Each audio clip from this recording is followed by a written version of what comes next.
Guys, eto low budget oh. 288,000 lang. 2008 Corolla Altis 1.6G manual. Ayan, 140,000 kilometers. Tapos 288,000 yung kanyang value. Okay? Trade-in po sa amin ito. Nag-upgrade lang ng mas malaking kotse si Sir. And yan, you can test drive this one for as low as 288,000. Magkakakotse ka na. 1.6 engine na kagad. Upgraded na siya, no?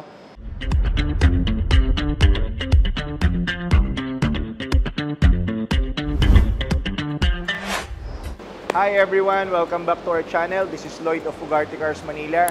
So last time, napakita ko na sa inyo yung available namin na Honda units, no, dito sa inventory. So ngayon, ang gusto ko naman ipakita, syempre yung number 1 na brand, no, dito sa Pilipinas ngayon, which is Toyota. Ayan. Ano ba meron sa Toyota? Number 1, QDR, quality, durability, reliability, you name it, nandyan. Pati yung after sales nila, nandyan dyan. Kaya sobrang galing, number 1 pa rin sila for how many years, di ba? So ngayon, pakita ko sa inyo, meron kaming mga Innova, Vios, Fortuner, Wigo, small cars, big cars, van, pangnegosyo, pick-up, lahat. So samahan nyo ako sa video na to, ipapakita ko sa inyo isa-isa.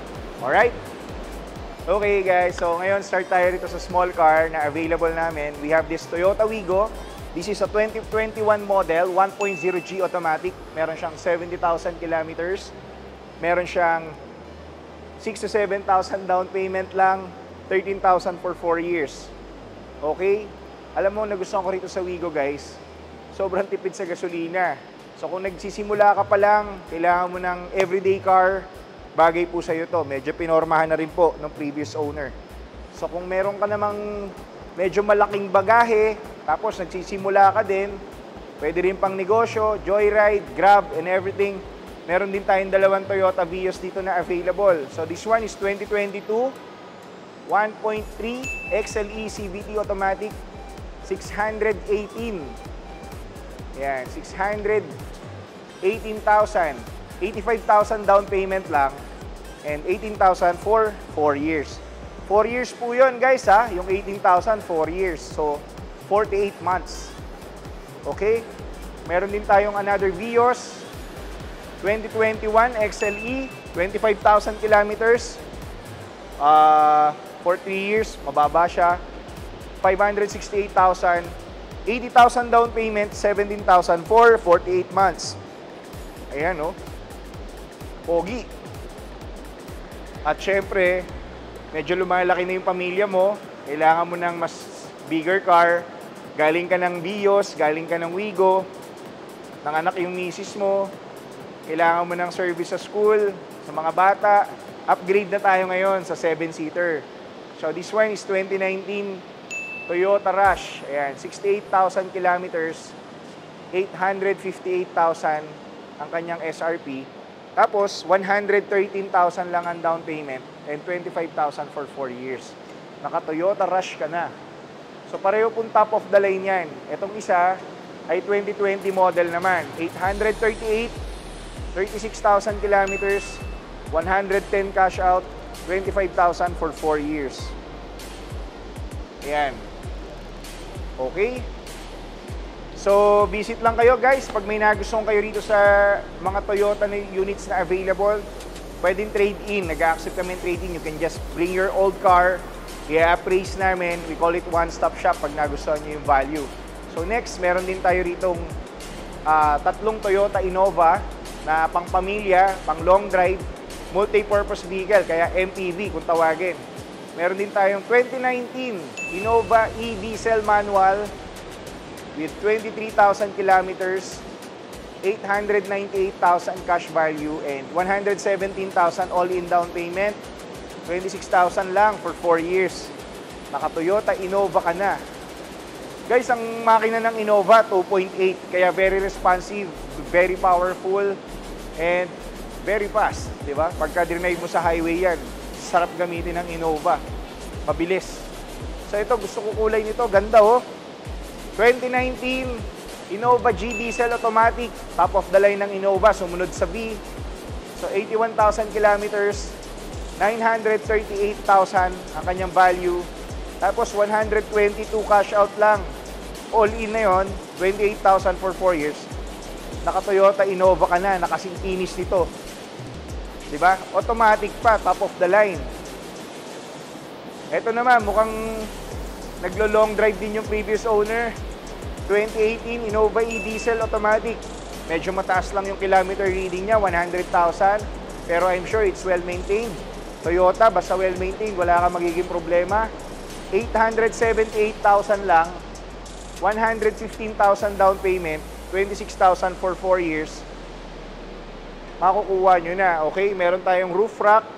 Like I said, kagaya nung sinabi ko dun sa nakaraang video, meron tayong tinignan na BRB, may roof rack din. Pwede nyo punuin ng passenger yan. Tapos lahat ng luggage nyo nandito sa roof rack.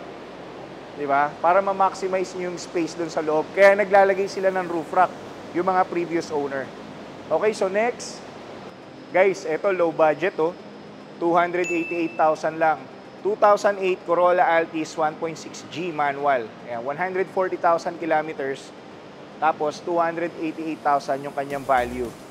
Okay? Trade-in po sa amin ito. Nag-upgrade lang ng mas malaking kotse si Sir. And yan, you can test drive this one for as low as 288,000. Magkakakotse ka na. 1.6 engine na kagad. Upgraded na siya, no? Interior niya maganda rin. Control switches, kumpleto, cold aircon. You can check it out, okay? Next, guys, another low budget, 2012 Innova, J diesel manual, 398,000. Naka-Innova ka na. Bagong dating lang to, guys, kaya hindi pa na di-detail. So para sa mga interesado dyan, naghahanap ng mga 400,000 below na pangpamilya, diesel, check nyo po ito. Okay? Guys, ito, another 2022 naman, Toyota Rush, 1.5 automatic, 918,000. Yan, 119 cash out, 27,000 lang for 4 years. 39,000 kilometers. Yan. So meron din tayong another Innova dito. So I think pang 5 o pang 6 na Innova ko na to. 2022 Innova e-diesel automatic, 1.1 28, 1,098,000 na lang. Ayan, 143,000 cash out, 33,000 for 4 years. Pwedeng cash, financing, pwedeng trade-in, pwedeng i-test drive anytime you want. Only test drive, punta lang po kayo dito sa amin. Next, we have here lastly the Toyota Fortuner 2021 Fortuner G diesel automatic. Ayan, 53,000 kilometers, 1.378 million. 172,000 ang kanyang down payment and 41,000 for 4 years. Almost brand new, guys. Kinis. Diba? Mapapa sa inyo, pwede kayong mag-test drive, pwedeng trade-in. Just visit us here. Okay? So guys, anyway, nakita nyo na lahat ng available namin na Toyota units. Actually, meron pa kami sa stockyard. Pero ang suggestion ko po, i-follow nyo lang po yung aming Facebook page na Ugarte Cars Manila. We are also in Instagram and TikTok. Tapos, syempre, like and subscribe nyo na din po itong YouTube channel namin. And share nyo na rin po sa mga family members and loved ones ninyo na gustong bumili ng sasakyan ngayong Burr months. Dahil mag-holiday na, nandyan na yung mga padre de pamilya natin na nasa ibang bansa, pauwi. O kaya yung mga bonuses ng ating mga individuals, di ba? Bonus ngayong December, ga-upgrade ng sasakyan. Try nyo po dito sa amin sa Ugarte Cars Manila. So once again, this is Lloyd Ugarte of Ugarte Cars Manila. Thank you for watching. Bye!